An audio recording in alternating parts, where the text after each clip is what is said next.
اس خطاب کے اندر انشاءاللہ الکریم وقت کو پیش نظر رکھتے ہوئے میلاد مصطفیٰ صلی اللہ علیہ وآلہ وسلم کی فضیلت پر احادیث اور قرآن کریم کی آیت جو تلاوت کی گئی، اس کی روشنی میں آپ علیہ السلام کا ذکر خیر سنیں گے۔ میں گزارش کروں گا کہ دوران خطاب آپ کی توجہ میری طرف ہو، انشاءاللہ آپ کی توجہ میری طرف ہوگی۔ اللہ نے چاہا بیان سننے میں، بیان کرنے میں قلبی سکون حاصل ہوگا۔ عشاقان رسول میرے پیارے آقا صلی اللہ علیہ وآلہ وسلم کے علماء اور حضور سے محبت رکھنے والوں، آپ علیہ السلام کائنات کے لیے، عالم کے لیے اور دونوں جہاں کے لیے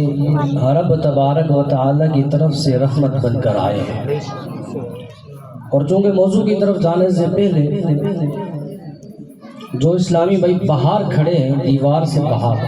ان سے گزارش کروں گا وہ پنڈال میں آ جائے، گزارش کروں گا کہ پنڈال میں آ جائے تاکہ بیان سنتے ہوئے اطمینان قلبی حاصل ہو۔ میرے پیارے اور محترم اسلامی بھائیوں، جو آیت کریمہ میں نے تلاوت کی ہے، اس آیت کریمہ کا ترجمہ اور اس کے تحت احادیث بیان کرنے سے پہلے ایک حدیث پاک آپ کی بارگاہ میں پیش کرتا ہوں، سنیے گا اور اپنا ایمان تازہ کیجیے گا۔ اللہ کے رسول علیہ السلام کی بارگاہ عالیہ میں درود پاک پڑھنے کے بے شمار فضائل ہیں جن کو احادیث میں ذکر کیا گیا ہے۔ ایک حدیث پاک کا مفہوم ہے کہ پیارے آقا مدینے والے مصطفیٰ علیہ السلام نے ارشاد فرمایا کہ جو بندہ میری ذات پر جمعے والے دن 200 مرتبہ درود پاک پڑھتا ہے، رب کریم اس بندے کے 200 سال کے گناہوں کو مٹا دیتا ہے، اس بندے کے 200 سال کے گناہوں کو معاف کر دیا جاتا ہے۔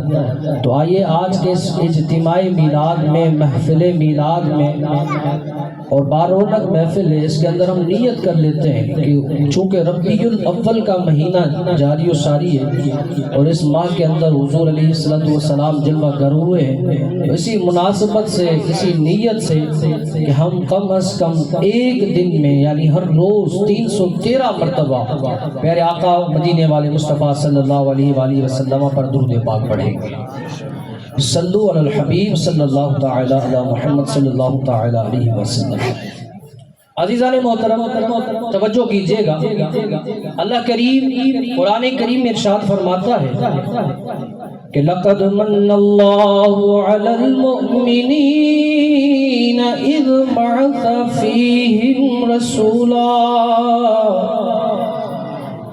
رَسُولًا مِّنْ أَنفُسِهِمْ۔ تحقیق اللہ تعالیٰ نے احسان فرمایا، تحقیق اللہ تعالیٰ نے احسان فرمایا۔ مالک تو نے احسان کیا کیا؟ رب نے ہمیں آنکھیں دی، یہ بھی رب کا احسان ہے۔ رب نے ہمیں زبان دی، یہ بھی بڑا رب کا احسان ہے۔ اور رب نے ہمیں بے عیب پیدا فرمایا، یہ بھی رب کا بڑا احسان ہے۔ رب نے ہمیں والدین جیسی عظیم نعمت عطا فرمائی، یہ بھی بڑا احسان ہے۔ خالق کریم نے ہمیں رشتے عزیز و قریب عطا کیے، یہ بھی رب کا بڑا احسان ہے۔ یہ سارے احسان اپنی جگہ،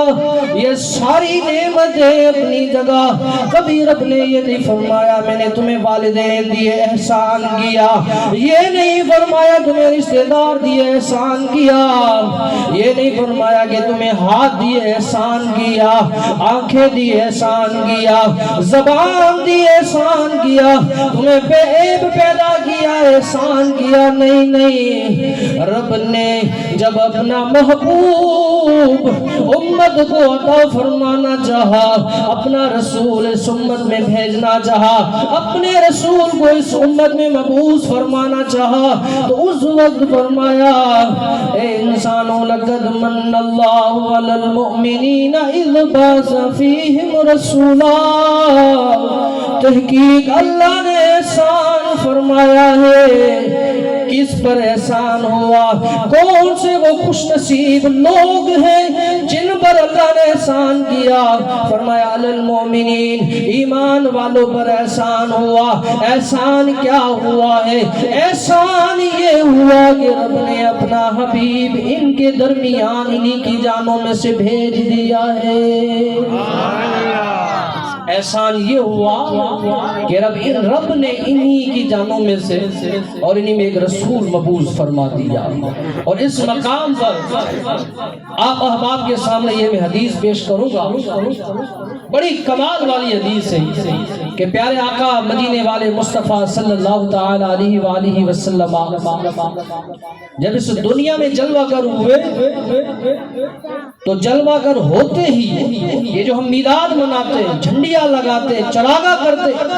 پیارے آقا صلی اللہ علیہ وآلہ وسلم کی آمد پر خوشیاں مناتے، تو یہ خوشیاں نہ صرف انسانوں نے منائی ہیں بلکہ فرشتوں نے بھی میرے آقا کی ولادت کی خوشیاں منائی ہیں۔ فرشتوں نے بھی حضور کی ولادت کی خوشیاں منائی ہیں۔ اور اللہ تبارک و تعالی نے اپنا حبیب ہمارے درمیان بھیج دیا، مبعوث فرما دیا۔ رب نے یہ بڑا احسان کر دیا، ورنہ دیکھا جائے تو آنکھیں بھی نعمت ہے، آنکھیں بھی بڑی نعمت ہے۔ کسی سے کہا جائے کہ اتنے کروڑ لے لو، ایک آنکھ دے دو، کوئی بھی نہیں دے گا۔ زبان بھی بڑی نعمت ہے، احسان ہے، ہاتھ بھی بڑے احسان ہے رب کے، بڑی نعمت ہے۔ لیکن رب فرما رہا ہے یہ ساری چیزیں اپنی جگہ ہیں، ان تمام نعمتوں سے بڑھ کر ہے تو میرے مصطفیٰ کی نعمت جو میں نے تمہیں عطا فرمائی۔ میرے عزیز دوست، عشاقان رسول اور برادران اسلام، حقیقت یہی ہے کہ اللہ تعالیٰ نے اپنے رسول کریم صلی اللہ علیہ وآلہ وسلم کو امت میں مبعوث فرما کر یہ احسان عظیم فرما دیا ہے۔ اور حضور علیہ السلام ولادت باسعادت کے موقع پر جیسے میں نے بیان کیا کہ فرشتوں نے بھی آپ علیہ السلام کی ولادت پر خوشیاں منائی، اور قرآن کریم میں جگہ بجگہ یہ ارشاد ہوا وَأَمَّا بِنِعْمَتِ رَبِّكَ فَحَدِّثْ، اور اپنے رب کی نعمت کا خوب چرچا کرو، اپنے رب کی نعمت کا خوب چرچا کرو جو تمہیں رب نے نعمت دی ہے۔ تو مجھے بتائیے نا کہ اگر کسی کے یہاں 5 سال کے بعد 10 سال کے بعد اگر بیٹے کی ولادت ہوتی ہے تو وہ بڑی دھوم دھام سے خوشی مناتا ہے۔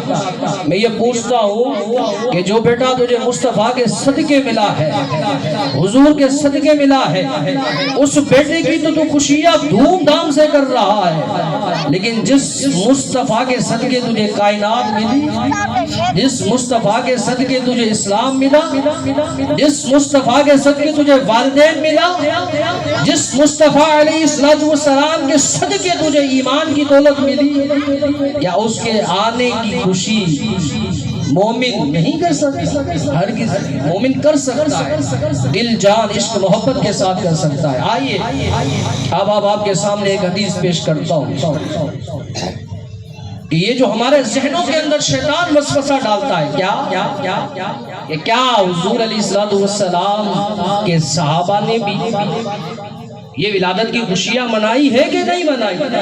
کیا حضور کے صحابہ نے بھی جس نے ولادت کیا کہ نہیں کیا؟ آئیے حدیث سنتے ہیں۔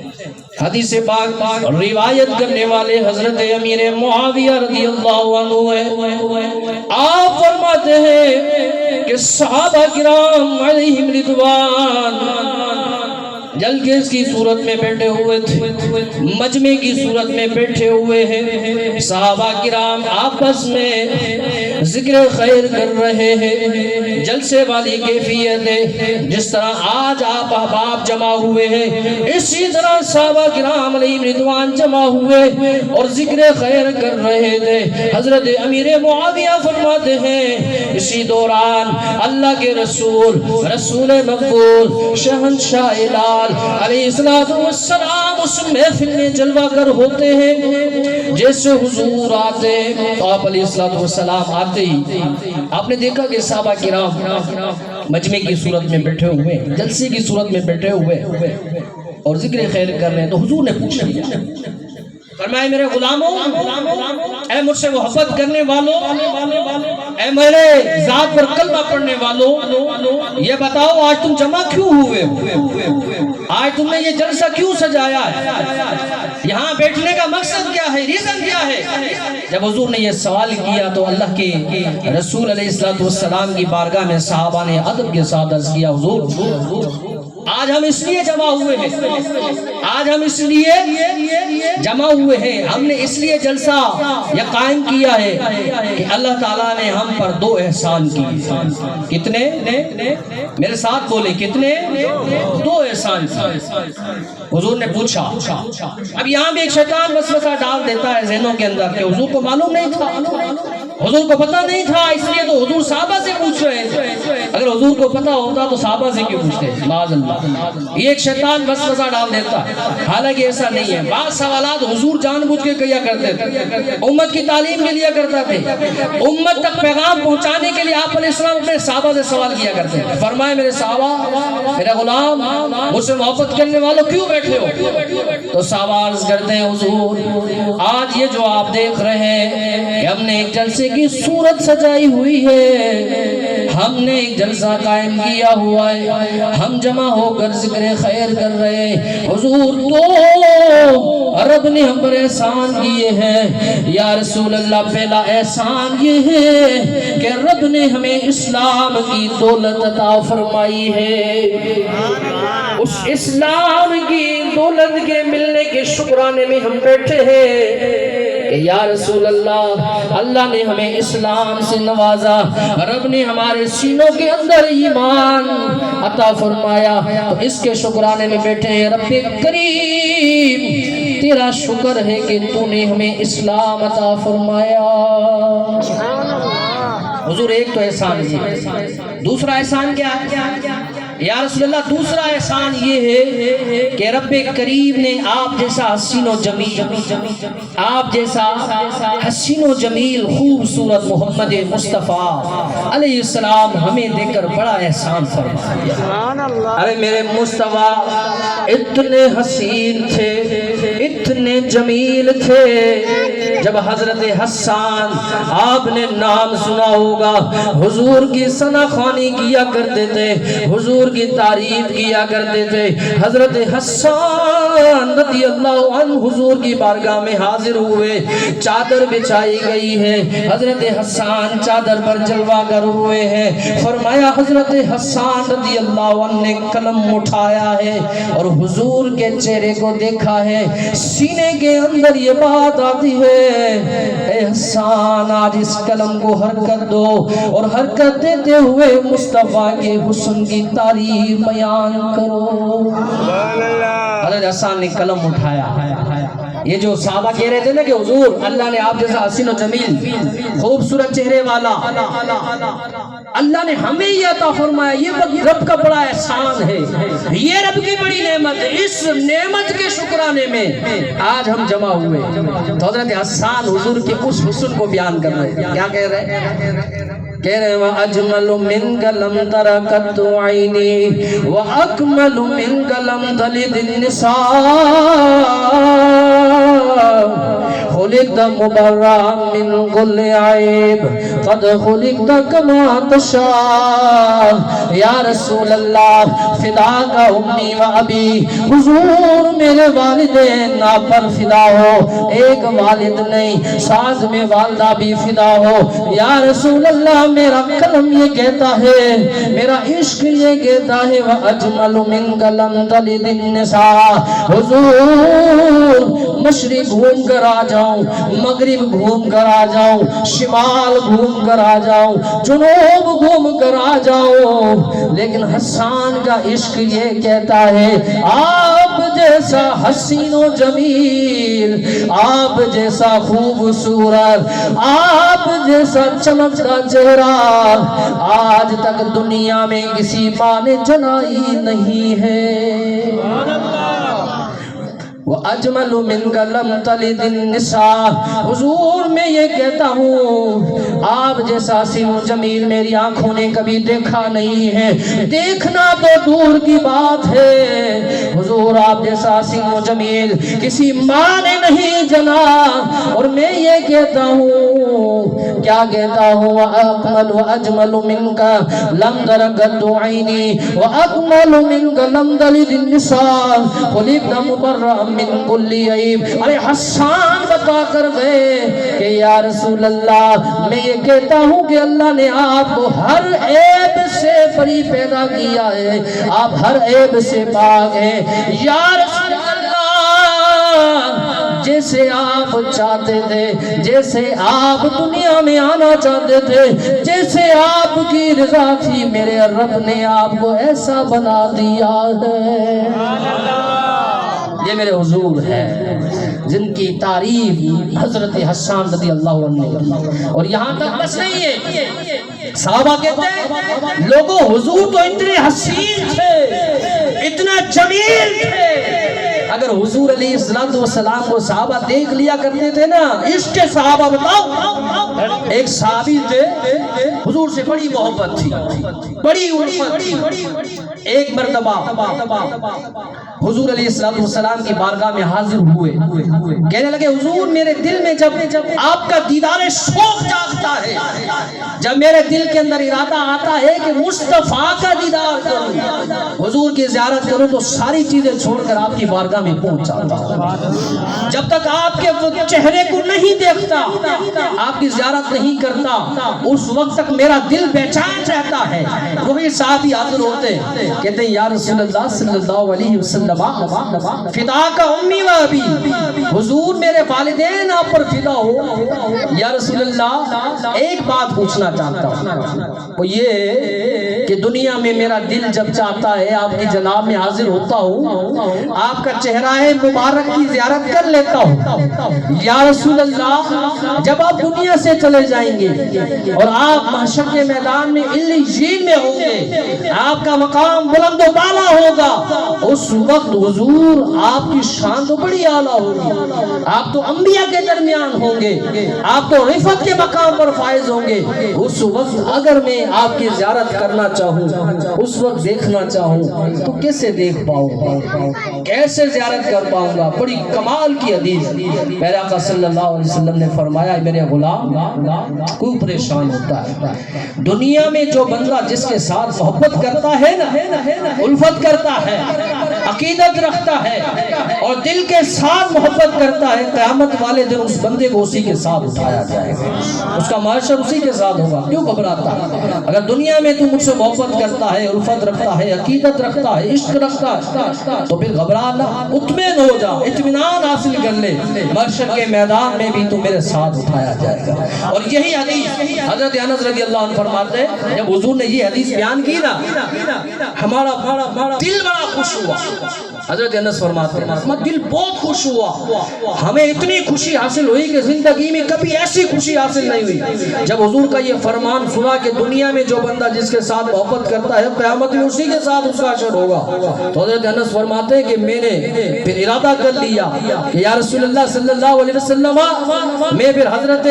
ابو بکر صدیق سے بھی محبت کرتا ہوں حضرت عمر سے بھی محبت کرتا ہوں اور حضرت علی سے بھی محبت کرتا ہوں اور حضرت